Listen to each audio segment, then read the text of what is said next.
back from overseas representing New Zealand at trap shooting. Yes, that's correct. Skeet shooting. Skeet shooting. What's the difference? So trap was they're both clay target shooting, but trap goes away from you, skeet crosses from you. So 6 1 half dozen the other. They're both the same thing, but different. How big is it as a sport as far around the world? Around the world, it's huge. It's really, really big. I mean, you go to a World Cup, and in my event, I'm competing against 60 to 70 different women.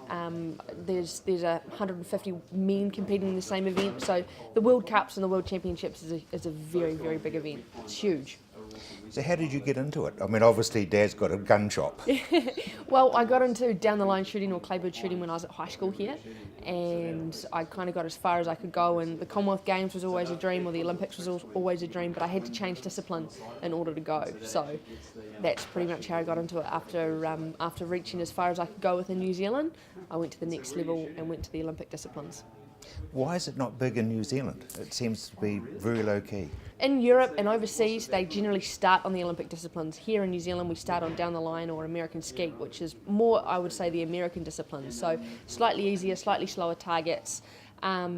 It's just how we've done it from the beginning. So I guess because the Europeans have done it, the Olympic disciplines from the beginning, it's what we know. So it's a lot harder to get into the Olympic disciplines because generally the clay targets are faster. So it's a harder discipline to get into. And a lot of shooters, when they try it, can get discouraged, or because there's not a lot of competitions that are Olympic discipline within New Zealand, it's just there's no interest because it's not as big. It's just not as big. Well, you're in the top numbers around the world. What's your secret to hitting either a bird or a clay bird? Keep the gun moving. Driving the barrel, it's honestly all about being the same speed as your target. If you can get your barrel moving the same speed as the target, generally you're on the right track. A lot of people have difficulty, they'll stop their gun or they'll do lots of different things, but my secret, I suppose, is the relation between my barrel and the target is always the same. People should go to a gun club and learn from those that are good at it.